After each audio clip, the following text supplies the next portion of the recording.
Cuando un negocio entra en crisis, hay dos caminos: salvarlo o cerrarlo con dignidad. Hoy hablamos con Xavi Domènech, especialista en reestructuración empresarial, sobre cómo tomar decisiones difíciles cuando tu empresa ya no aguanta más. Hablamos de flujo de caja como única verdad y por qué muchas veces la facturación engaña. Y de cómo funciona realmente la ley de la segunda oportunidad, más allá de lo que digan por ahí. Empezamos. Bienvenidos y bienvenidas a nuestro podcast Monopoly Inmobiliario. Hoy tenemos el placer de contar con Xavi Domènech, economista especializado en reestructuración e insolvencias empresariales y uno de los administradores concursales más reconocidos, trayectoria sólida y experiencia de gestión de crisis empresariales. Xavi ayuda a empresas particulares a navegar en momentos complejos y a reestructurarse con la inteligencia financiera y visión estratégica. Para los que no te conocen, Xavi, ¿te puedes presentar? Sí, lo has dicho todo ya. Básicamente lidero un conjunto de profesionales especializados en las situaciones de insolvencia, bien sean en negocios, empresas o bien de personas físicas, empresarios, autónomos. Muy bien. Básicamente es una super especialización dentro del sector económico y jurídico. Perfecto. Vamos a romper el hielo con la pregunta de siempre. ¿Alguna vez has jugado al Monopoly y qué estrategia seguías? Ser banca, ¿vale? ¿Te gustaba más la banca? Sí, El dominar los billetes. No, sí. He jugado como entiendo que todo el mundo. Y yo soy de los de estar una casilla por debajo de la que puedes estar siempre. Muy bien. Intentar quedarme con las... ¿Cómo eran las 4 estaciones? Las estaciones, de o las de suministros, ¿no? La de electricidad y suministro demás. tal. Un poco Por más un tema de probabilidad, ¿eh? Cuanto más casillas tengas, más posibilidades tengan tener los otros. De que caigan ahí. Sí. Muy bien. Vamos a empezar de cómo arranca tu historia profesional. Pues mira, hace demasiados años y demasiados kilos que han ido sumando a... Yo creo que al final por casualidad, todavía estudiando en ese momento lo que llamaban empresariales, entré en un par de empresas gestionadas por profesionales, economistas, que fueron derivando a empezar a resolver problemas dentro de esas sociedades. Y poquito a poquito, pues casi te diría que toda mi vida ha sido empresas en problemas, situaciones con problemáticas de todo tipo y tratándolas desde el punto de vista de un economista extraño, porque además soy actuario, y esto es matemáticas, estadística, para los que suenan, un nombre raro, actuario. Claro, Mates, estadística. Actuario es como suena como a lo antigua, ¿no? Sí. De hecho, sí, es... Pero bueno. Y nada, cogiéndole mucha pasión al hecho de convertirse en un profesional del ámbito económico, especializado en situaciones especiales. Eso sería la frase. Vamos a entrar en eso, en ese tema concreto de la crisis o la insolvencia. ¿Qué significa realmente crisis o insolvencia? A ver, la acepción común de la insolvencia es no puedo pagar, ¿vale?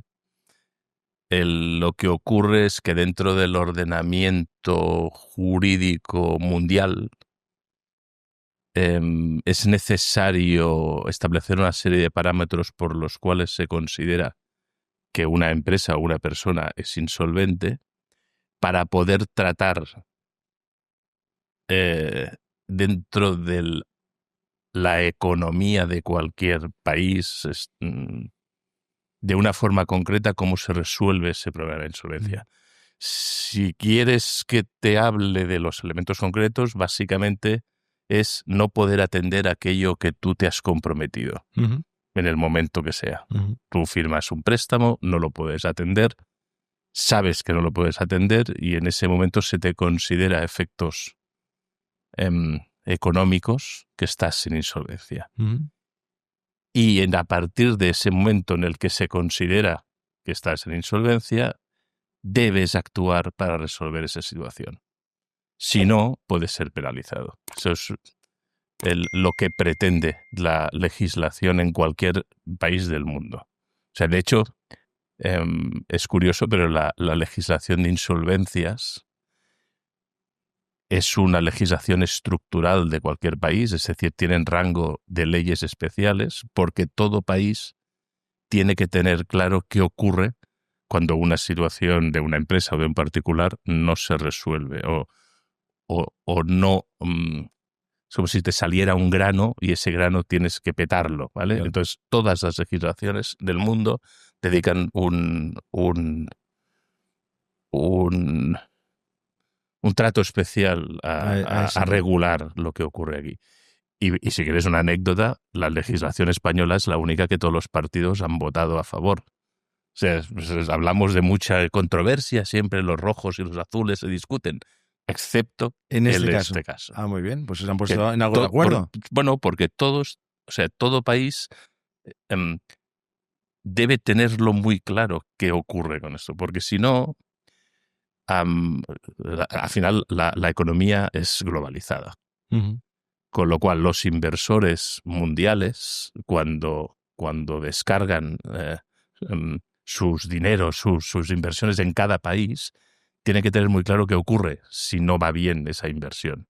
Y en países en los que esa legislación no está trabajada, no atraen inversión, Claro. con lo cual quedan fuera del mercado de Por la capitales. incertidumbre que puede generar. Claro, si no sabes qué ocurrirá con tu dinero, si pasa Claro, algo, pues claro. entonces no vas. No vas. Ya está. Y entonces, claro, todos los países tienen clarísimo que Clarísimo esto eso. tiene que estar muy bien ordenado. Muy bien. ¿Es lo mismo administrador concursal que experto en reestructuración? No, al final, no es lo mismo. O sea, el, el experto en reestructuración es el nombre que le hemos acabado dando a la especialidad económica y jurídica a la que nos dedicamos en nuestros despachos, ¿vale? Ese es el título que hemos consensuado entre todos que nos define como profesionales independientes, con formación, management y que saben cómo actuar en estas situaciones. Esto es el experto en reestructuración. Entonces, el experto en reestructuración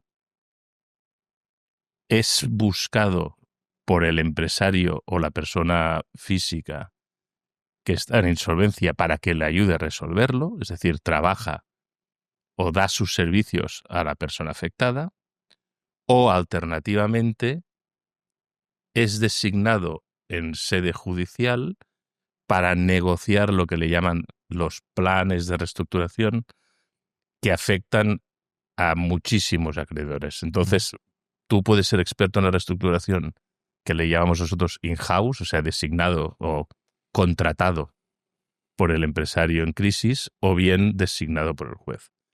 El administrador concursal es cuando la situación de insolvencia requiere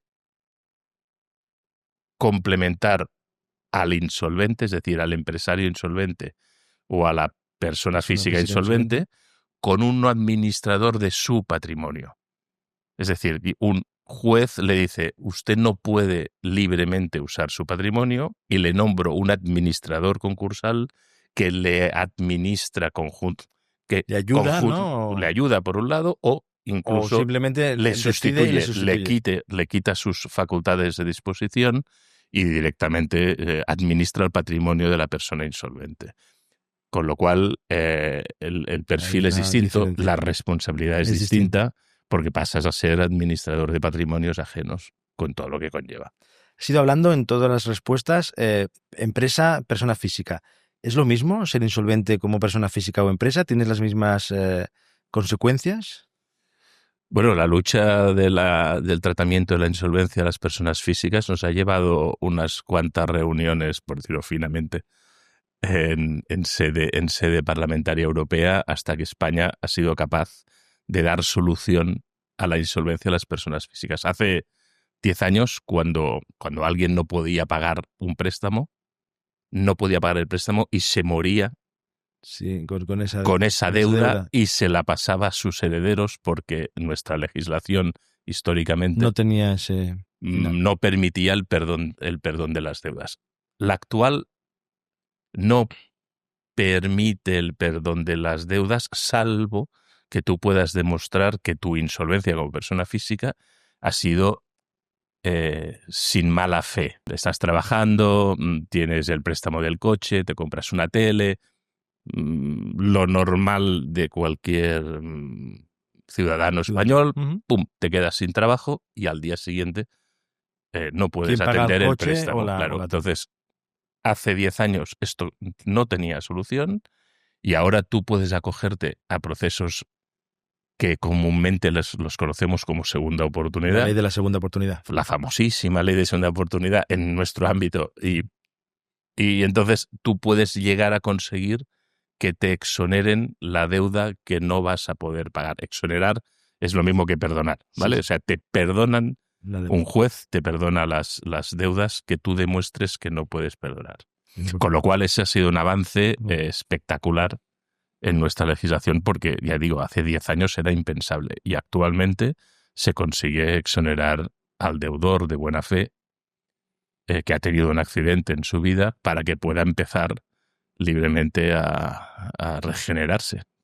¿Vale? Perfecto. Dentro de todo esto, hoy estás liderando y espero no equivocarme mucho en los nombres, a Benfix Pitch Domènech y Castro Payer Consultores. ¿Lo he dicho bien? Te has dicho bien. ¿Cuál es vuestro papel y a quién ayudáis? A ver, el hecho de tener dos despachos diferenciados es fundamentalmente porque la especialidad de Benfix PIC se centra en el mundo del empresario, atender a las situaciones del empresario, a ser designado como administrador concursal, es decir, tratamiento de los concursos relacionados con empresas, y Castro Payer se dedica es más especializada en persona física, bien sea el autónomo, el empresario que ya, o el autónomo o el consumidor. Entonces, por eso el régimen de responsabilidades para cada caso es distinto, con lo cual era lógico que el mercado entendiera que a pesar de que el know-how puede ser el mismo, pues derivamos y atendemos mejor a las personas físicas endeudadas, consumidores o autónomos en Castro Payer, y los empresarios y negocios en Benfix. Estamos hablando de que son personas o empresas que llegan a vuestras oficinas en un punto ya de no retorno. Sí, es decir, es importante, tú dices personas, ¿vale? Es cierto. Bueno, es una persona, pero que detrás de hasta que no nos venga algún invento informático. Sí, una IA o un extraterrestre con cabeza grande, de momento personas. Seguimos entrando en personas. Claro, las personas, cuando te entran, tengo un problema. O sea, yo siempre les digo a todos nuestros equipos, ¿vale? Somos como médicos de urgencias. Entonces, yo me imagino que somos urgencias, y te entra la ambulancia de turno, ¡pum! Y te suelta algo, no sabes vale, qué hay. Muy bien. Entonces, claro, ese algo, o ese alguien, sí. Tiene múltiples, yo le llamo gorritos, ¿vale? Porque el empresario, conocido como el empresario, claro, puede ser el propietario de un negocio, puede ser su administrador, puede ser el director general, puede ser el director financiero. O una persona, o un socio que esté también implicado, ¿no? Claro, puede ser, cuando digo el propietario, es un socio propietario. Entonces, claro, y todas estas personas distintas que han podido entrar en el mundo de las pymes, normalmente es la misma persona. O sea, el mismo propietario es el administrador, sí, que lleva todas las gorras y te entra aquí con su maleta llena de gorras. Y Hola. Entonces, claro, tienes primero escuchar, o sea, vamos a hacer el diagnóstico, urgencias, ¡pum! A ver, ¿qué tiene? ¿Qué le duele? Tiene la pierna rota, tiene un corte cerca de la yugular y le cuelga un ojo. Vale, vamos a por el corte de la yugular, porque si no, la pierna me es igual y lo del ojo tal. Y primero no se me muera, ¿vale? Y posteriormente ya le arreglo la pierna para que ande, y ahora lo del ojo, que es más rollo estético, pues ya se lo tuneo al final, ¿no? Tienes que hacer, pero tienes un minuto y medio. Aquí ya es el final, pero vamos a lo importante, porque si esto el paciente no va... Claro, cuando te entra por la puerta, tienes que decir, usted, vamos a operar. Vamos a operar aquí. Luego ya la estética al final. Claro, pero esto que quizás es la mejor manera de entenderlo, cuando te entra con todos los gorritos normalmente confundidos, tienes que ir explicando que la insolvencia para el socio va a perder el negocio, o sea, el dinero que puso en su momento lo va a perder, no tiene más recorrido que este. El administrador de ese negocio, si no actúa conforme la ley, puede ser responsable de las deudas del negocio y responsable personal de las deudas del negocio como administrador.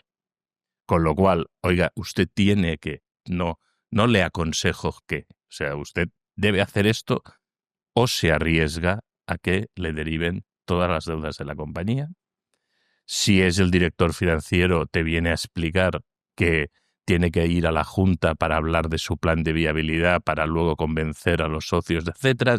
Tienes que ir poniendo la explicación y que entienda que en virtud del gorrito que te ha entrado en la puerta, pues debe actuar de una manera o de otra, ¿vale?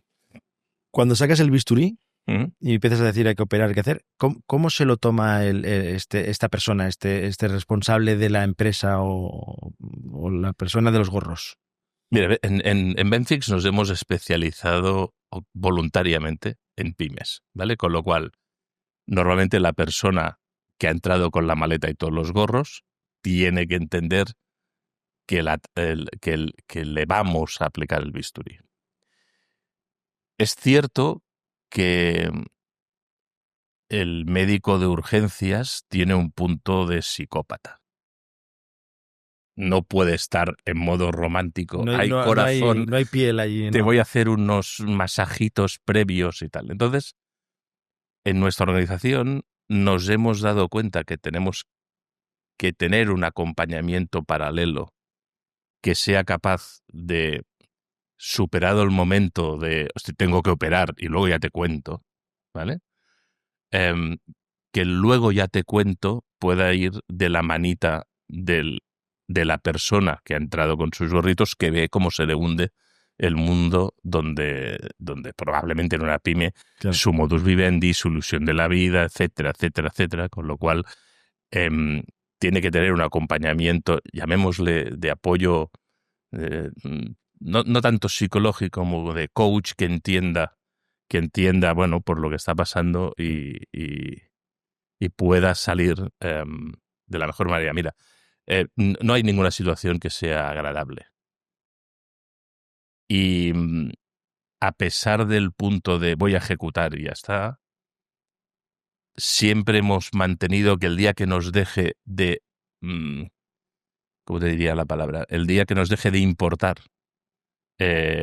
extirpar un brazo, por ejemplo, tener que afrontar un expediente de regulación de una parte de la plantilla y que 25 personas se queden sin trabajo, el día que esto nos deje de importar como profesionales, dejaremos de actuar. Sí, sí. Porque claro, es tu día a día, pero no puedes olvidar que al final siempre hay personas. Con lo cual, bueno, pues sí, los médicos de urgencias luego también cuando salen de la operación y llegan a casa dicen, madre mía, sí, lo de hoy. O sea, hay una frase de Alberto Espinosa que trata muy bien esto de la parte de cuando él dice que perdió una pierna en las operaciones, que dice no perdí una pierna, gané un muñón, ¿no? Pues cuando el empresario deje de tener esa sensación de que a lo mejor esa decisión le va a ayudar a mantenerse como mínimo vivo y que dejemos esas mochilas, ¿no? de la pertenencia a y de lo tangible, pues yo creo que podremos ir un poco mejor. Sí, ¿no? Sí, aparte, o sea, al final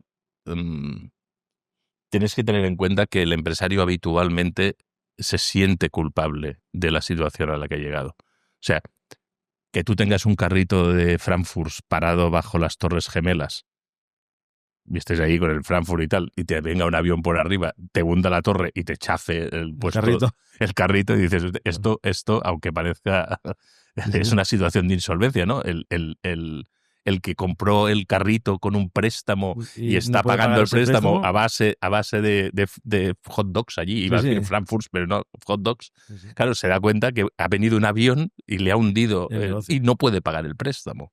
Pues esto, que es un factor claramente exógeno y permíteme algo jocoso, ¿vale? Normalmente eso, llevo tiempo con pérdidas, no he actuado, no he vendido. Es decir, normalmente el empresario se da cuenta que ya lleva tiempo demorando su decisión, con lo cual le pesa una sensación, un sentimiento de culpabilidad que también tienes que gestionarlo, ¿vale? ¿Llegan tarde los empresarios? El empresario pyme normalmente llega muy apurado. O sea, la legislación actual y la que viene, la que se está negociando en estos momentos en Bruselas y tal, fuerza a los empresarios a anticipar la situación, ¿vale? Es decir, y constantemente dice anticípese, anticípese. Pero claro, al final la anticipación es, bueno, me anticipo, pero Pero sí, poquito. Siempre la creo que nómina de este puedo. mes, Claro, claro, siempre creo que puedo, ¿no? claro, aparte que es un factor, o sea, el riesgo del administrador insolvente es cero. Es decir, cuando tú ya lo has perdido todo, tú te vas al casino y haces doble o nada.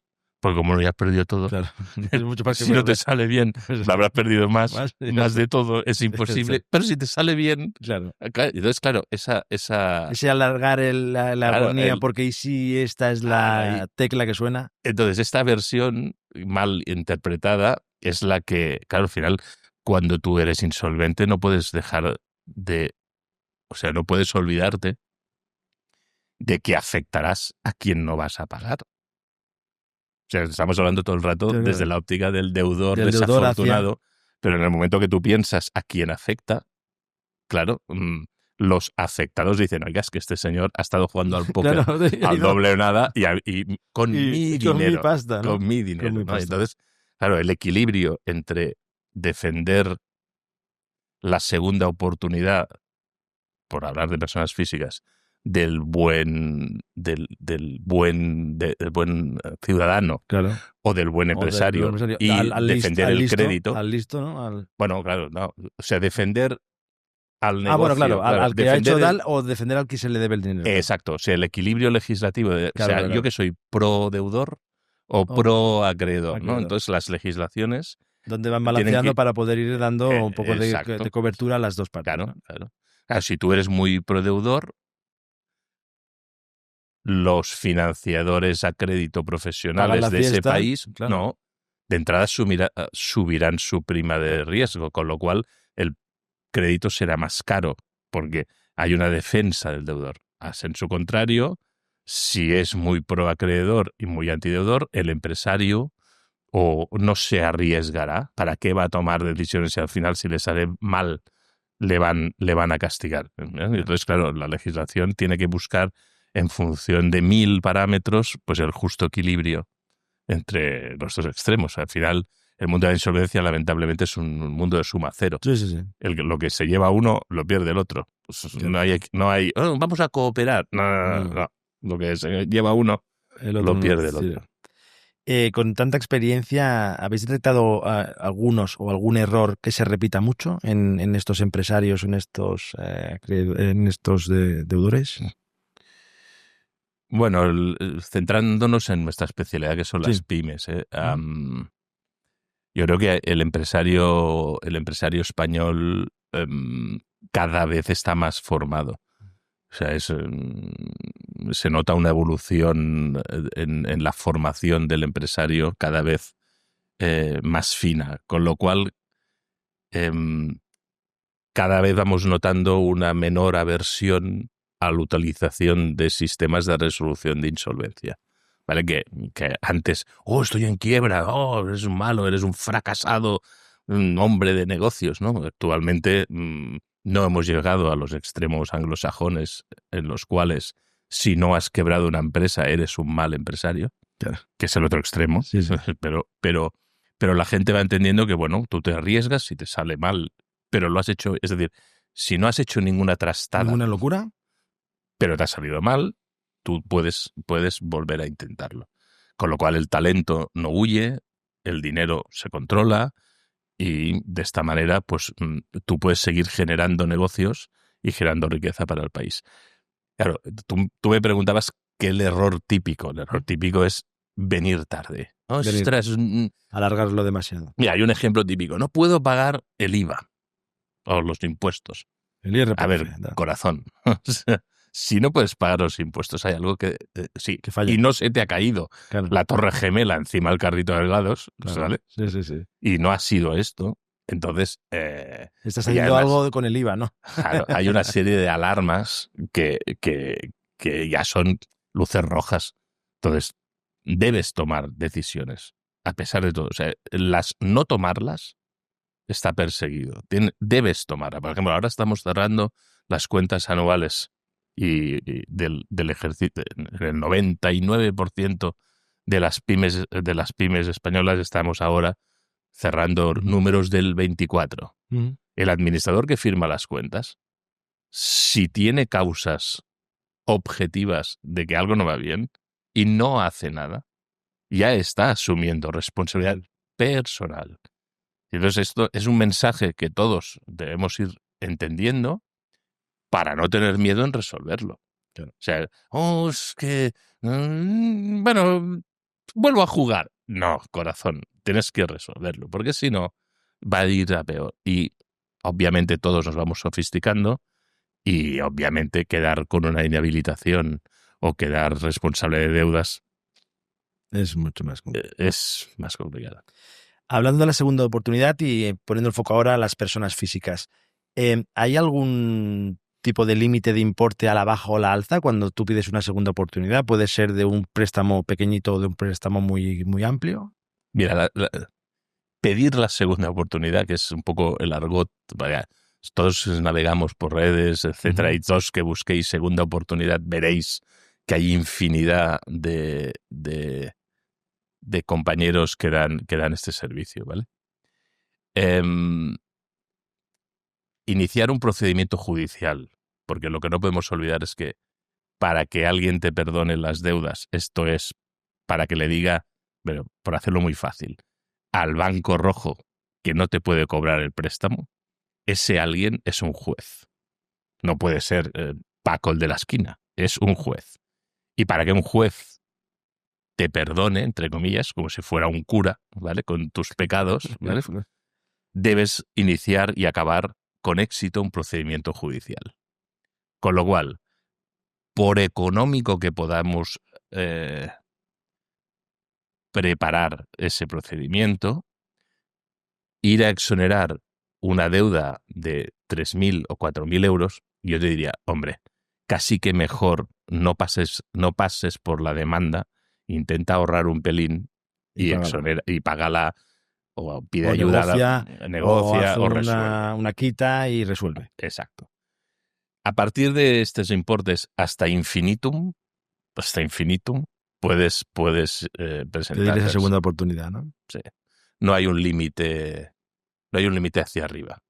Y hacia abajo tampoco. Lo que pasa es que yo te diría, no te dejes engañar. Sí, pero te vayas al final a gastar más en Bueno, porque además sufrirás. Porque, a ver, un proceso judicial y que te perdonen, claro, tú tienes que ir a desnudarte ante el juez. O sea, la primera idea que uno tiene que tener claro, oye, todo el papeleo tiene que ser la verdad, toda la verdad y solo la verdad.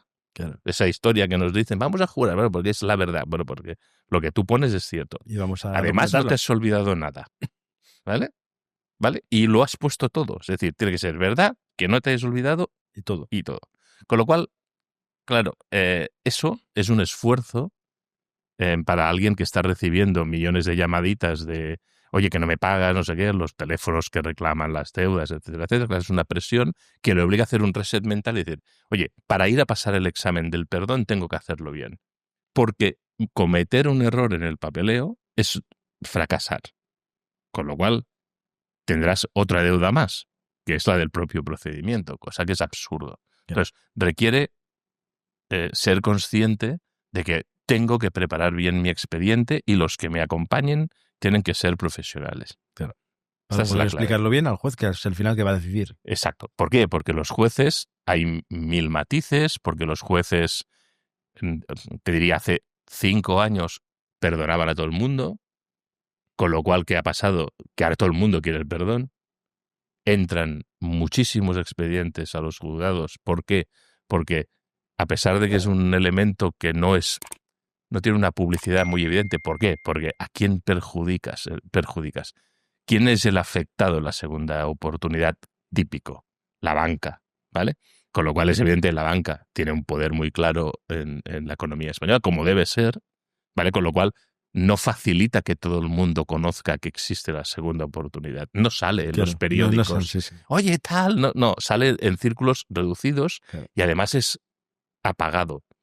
Cosa que está bien. Sí, ¿vale? porque Porque si no no, tiene. Es decir, si lo lanzas a los 4 vientos, dirá la gente, pues como tengo una segunda oportunidad, soy más tranquilo y bueno. Y claro, pero ¿qué ocurrió hace 5 años? Que los jueces lo perdonaban todo. Y se dieron cuenta que estaban perdonando, que dices, a ver, quizá nos estamos pasando. Entonces van sacando interpretaciones de la ley y ahora han ido un poco hacia el otro lado. ¿Qué buscan? Que los expedientes cada vez sean más finos y que realmente se dé oportunidad a quien se la merece. Y no a todo el mundo, de una forma como si fuera la... Iba a decir la amnistía, pero no quería utilizar la palabra como si fuera aquí una amnistía general, porque ese sería el elemento. Venga, vamos a bloque 2. Vamos a casos reales y decisiones difíciles. ¿Algún caso especialmente complejo o que hayas visto tú que tiene rock and roll? Evidentemente no podemos decir nunca nombres, pero algo que te hayas dicho además, o divertido, o dice, hostia, aquí tenemos lío. Bueno, es que hay tantas experiencias. No se me ocurre. O sea, se me ocurre, por ejemplo, un caso que tenías que gestionar más de 30.000 acreedores. 30.000. ¿Qué dices? ¿Y cómo gestionas se va a hacer bolita, 30.000 acreedores? Claro, entonces tuvimos que incluso invertir en un mini sistema de una mini app muy sencillita para poder gestionar 30.000 personas llamándote. Porque a esos no los juntas en un campo de fútbol y pones un micrófono y hablas con ellos, ¿no? No puedes, porque de hecho el trámite se hace por papel, pero aunque sea por papel, gestionar a 30.000 papeles, ¿vale? Tiene su interés, ¿no? O, por ejemplo, en un expediente de regulación que negocié en el norte de España del sector mineros, ¿vale? Que tuve que hablar con el alcalde de la población para que nos dejara, te iba a decir el teatro, pero no era un teatro, era como la sala multiusos del pueblo. Y cuando llevaba 3 o 4 reuniones explicándoles la reestructuración, me di cuenta, y estoy hablando de hace menos de 10 años, que en España había gente analfabeta. Hostia.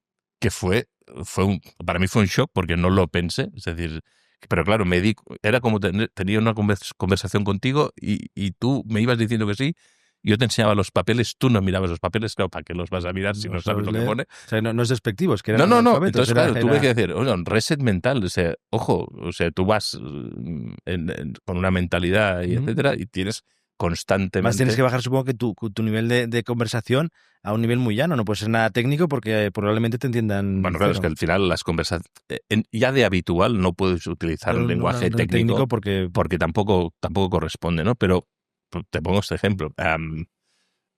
Yo qué sé, me robaron un Boeing 747 entero.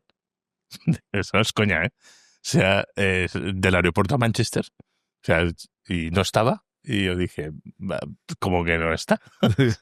Eso no se esconde. Si dejaron las llaves puestas. No se va la gente así como... Entonces aprendes que los aviones no existen. O sea, que el avión es un conjunto, una rueda, un motor, unos asientos. Cada uno son de su padre y de su madre. Con lo cual no puedes denunciar que ha desaparecido un avión porque no existe. Es curioso. Para llevártelo como mínimo tienes que ser piloto, ¿no? Sí, y llamar al de la torre de control y decir, oye, ábreme las luces que esta noche te mango el 747. Digo yo, pero no lo conseguí. Con alguien tienes que quedar. No lo conseguí, o sea, no pude ni recuperar nada. Te roban una moto en Barcelona o en Madrid, es un poco más fácil, una furgoneta, pero un Boeing... Sí. hay veces que se han salvado empresas, o sea, en algún proceso se ha acabado salvando. ¿Qué porcentaje se puede salvar una empresa o alguna unidad de negocio de esa empresa? Esta es la segunda parte tiene más finura, ¿no? En el sentido de, claro, la empresa, el concepto empresa, la SL de turno, es un bol,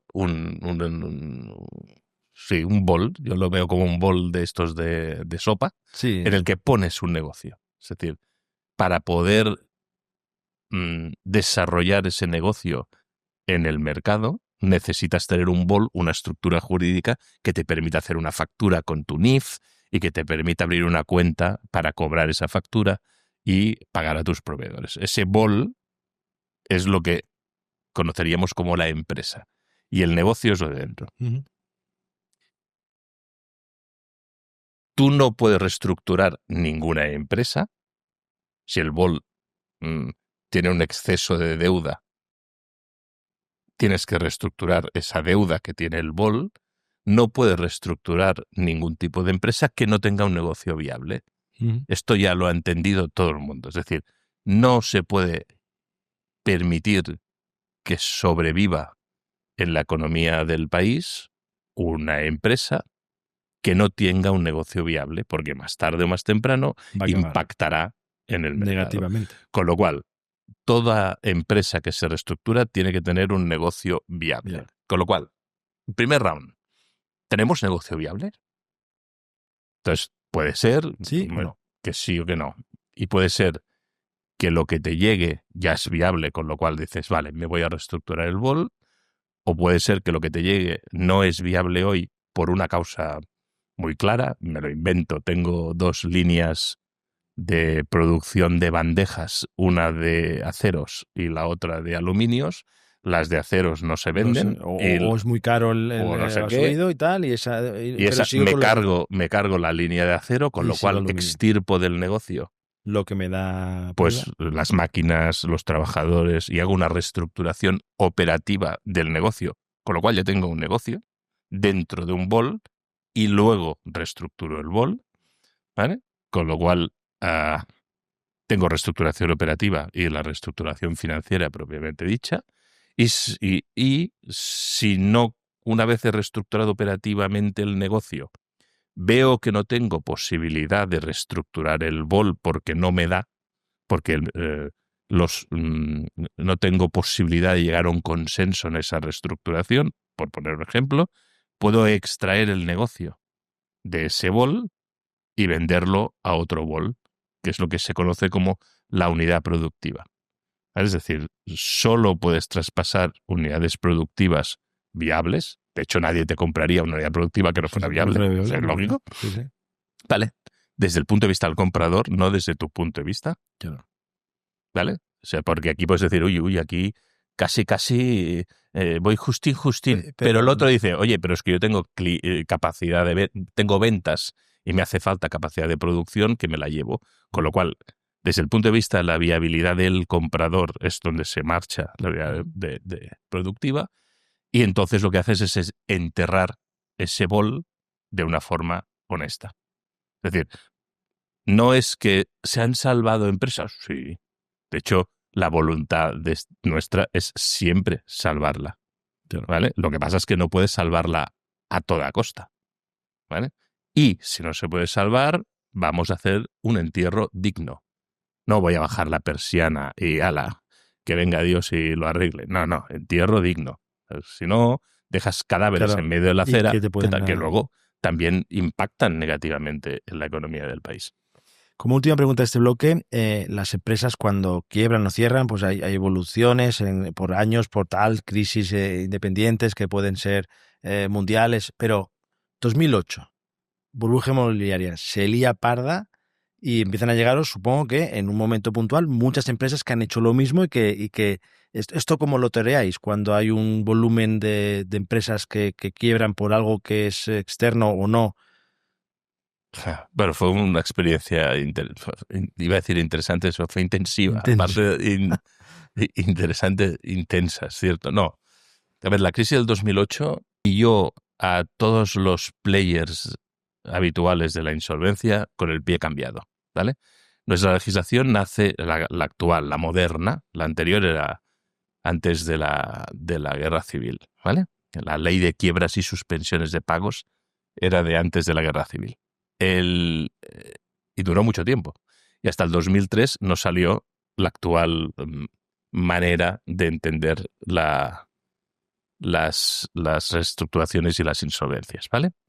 Entre el 2003 y el 2025, si no hemos tenido, te diría la cifra exacta, pero es igual, más de 30 modificaciones a la ley del 2003, ¿vale?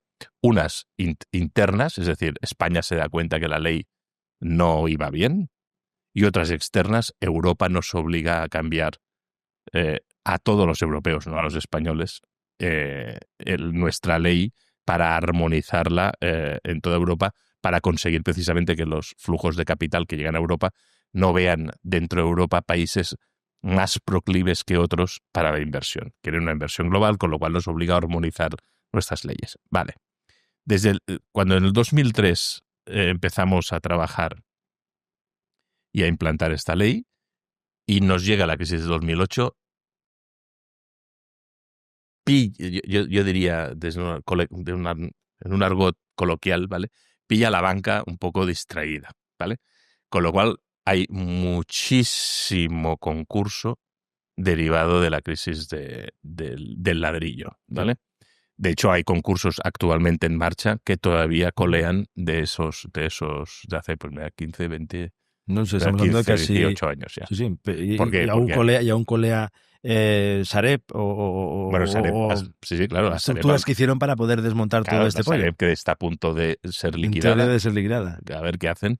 Pero sí, la Sareb fue una solución a cuando los bols rotos de ese momento con negocios no viables cayeron al entierro digno, no había cementerio para meter todo esto. Con lo cual, claro, tuvimos que ir estirando todas las costuras de la ley, modificando la ley y creando la Sareb, por ejemplo, que es una extensión del cementerio, ¿vale?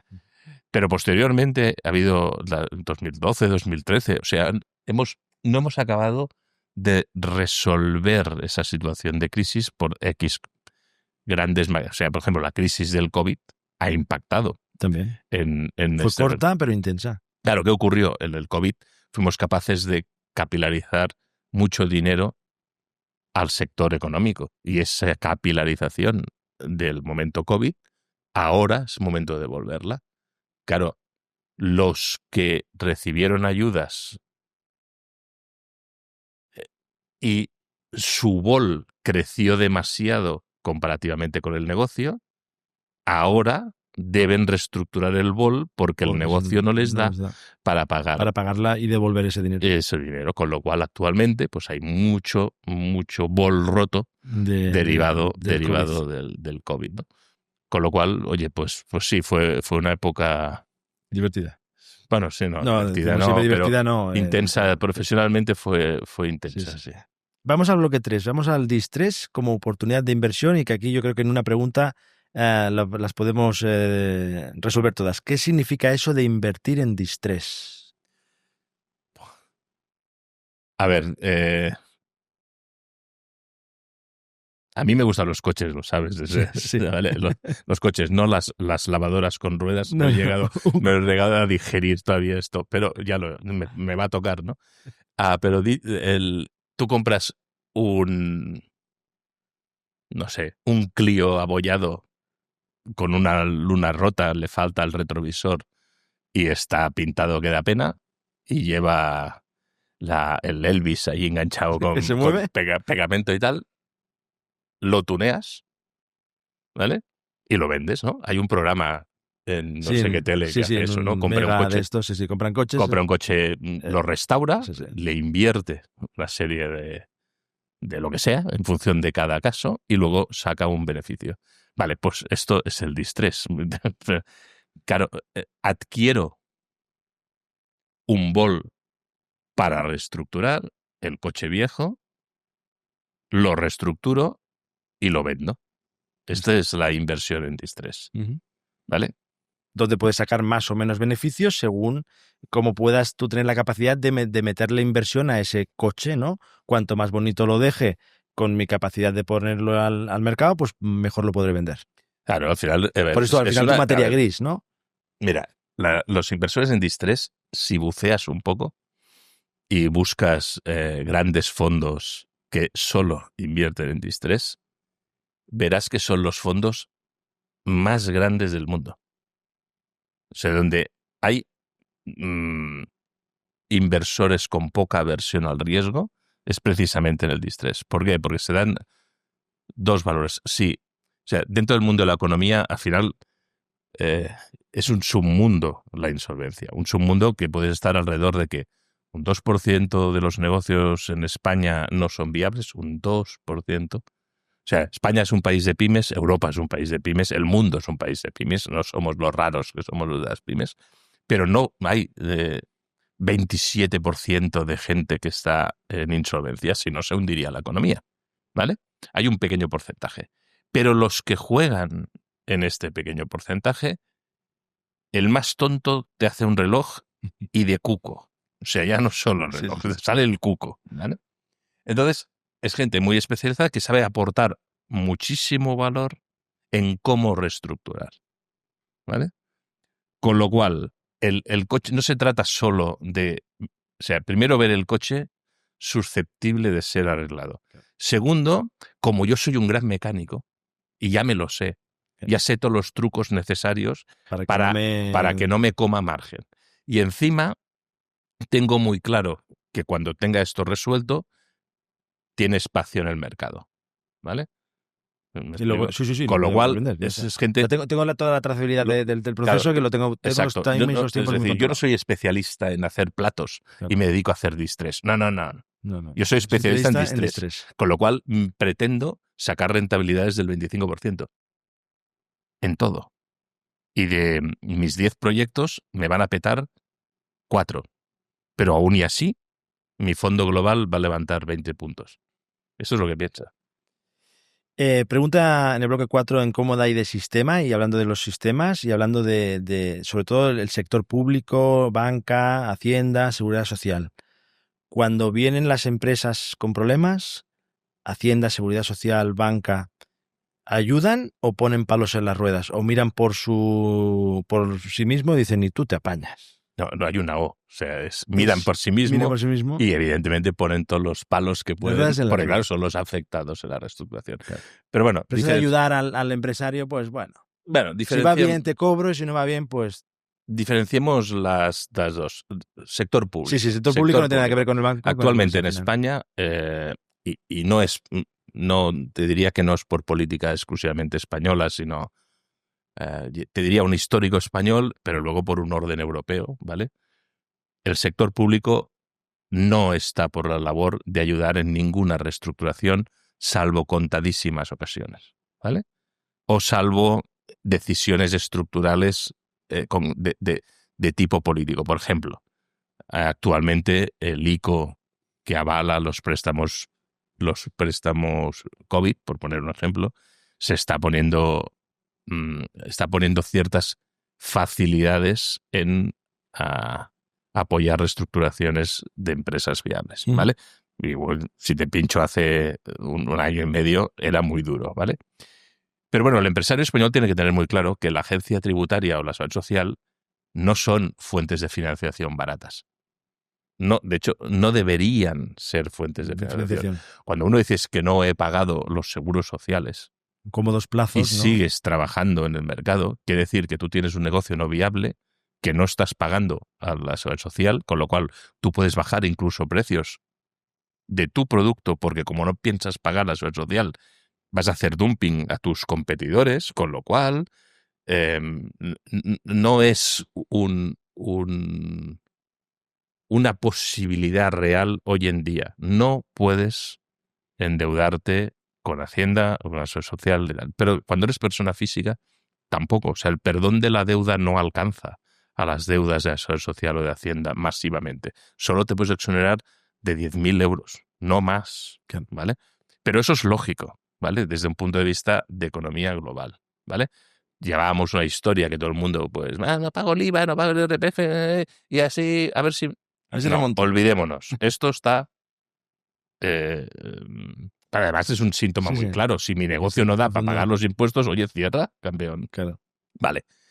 Otro asunto distinto es la banca, lo que yo les llamo los acreedores profesionales. O sea, son acreedores Que se porque dedican se dedican precisamente a dejar dar dinero, préstamos, a ¿no? dejar dinero. Con lo cual, claro, ellos dan dinero para ganar dinero, con lo cual ellos quieren continuar dando préstamos. Es decir, ellos no quieren eh, cobrar su préstamo. O sea, a ti te dan un préstamo y tú tienes en la mentalidad, tengo que devolverlo. Ellos, bueno, está bien que me lo devuelvas, pero ellos quieren volvértelo a dar. Claro. Porque ellos no ganan dinero dándote el dinero, sino por lo que tú pagas de intereses por ese dinero Durante que más te han tiempo dado. posible. Con lo cual, cuanto más deuda aguantes tú, más Mejor, felices. más feliz. Vale. Pero solo es feliz si le pagas. Claro. Entonces, ¿qué ocurre? Que en tanto en cuanto son invitados en cualquier reestructuración, cualquier empresa tiene Tiene algún un banco. Sí. ¿Por qué? Porque en España no hay sector bancario alternativo, con lo cual lo tienes el azul, el rojo, el negro, el naranja y a partir de aquí el verdecito y 4 cositas más. Pero bueno, siempre están los mismos colores. Vale. Claro, cuanto menor es tu deuda, más difícil es poder incluso hablar con ellos. En el sector pymes, que te atienda una entidad financiera y te haga caso, es complejo.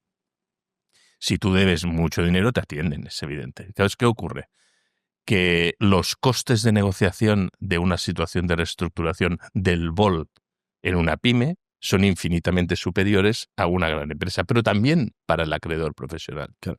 El acreedor profesional, si le llamas tú, oye, que te debo 10.000 y no te puedo pagar, o le llama no sé quién y le dice, oye, te debo 150 millones de euros, pues ¿a quién va a dedicar el mismo tiempo? Porque al final hablar con el de 150 o hablar con el de 10.000 es el mismo tiempo. Ay, mira qué me ha pasado, ¿sabes? No te puedo arreglar. Pero claro, el tiempo es el mismo, pero aquí me juego 150 y aquí 10. Claro. Con lo cual, es complejo llegar a acuerdos con la banca desde un punto de vista de reestructuración del BOL que no pase por sus grandes directrices. Ah, no puedo pagar, avala.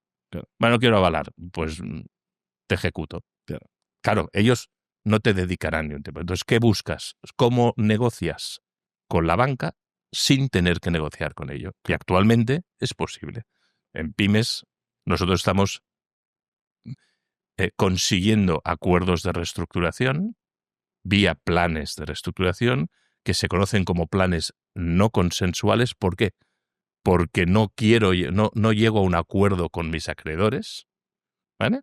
Y en cambio, como es el mejor plan que puedo ofrecer, un juez lo homologa y le extiende los efectos del plan, los acuerdos de ese plan, a todos los implicados en el plan que no dijeron nada o que incluso dijeron que no estaban de acuerdo. Y actualmente esto en España es la vía, llamémosle, más novedosa y la que más crecimiento estamos teniendo en este momento para resolver situaciones de BOL para reestructurar. Vamos acabando. Yo me tiraría aquí 2 horas contigo, de verdad, porque es súper interesante. Me pasa que tenemos que tener los tiempos y marcarlos. Vamos a por la última ya. Todo podcast de inversión y el nuestro tiene un cajoncito que yo abro ahora y que te doy 1.000.000 de euros. ¿Qué haces con 1.000.000 de euros? ¿Cómo invertirías? O te los puedes patear también a viajes, pero ¿qué harías con 1.000.000 de euros? Con 1.000.000 de euros.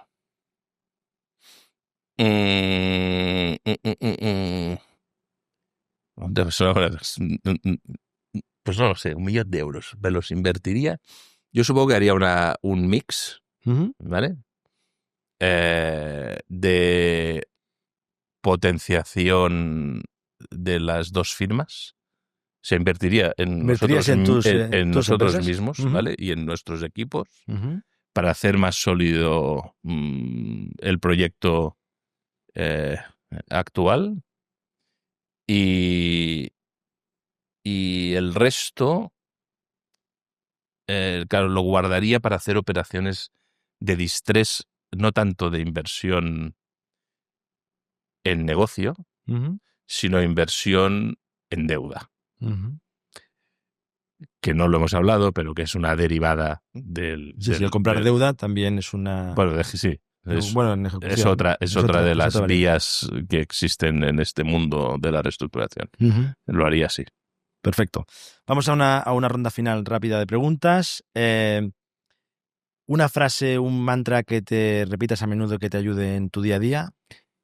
Tengo que ir delante de la pelota. Tienes que ser.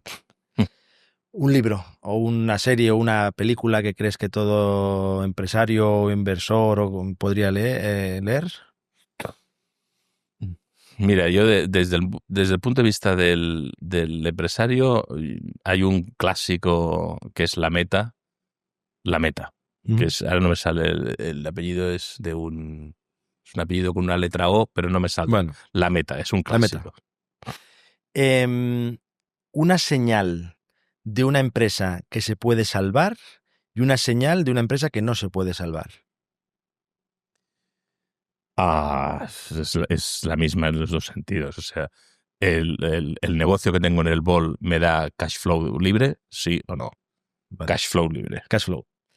Un consejo para alguien que quisiera empezar en una aventura de insolvencias empresariales a los chavales, que muchos de ellos están ahí que se conectan.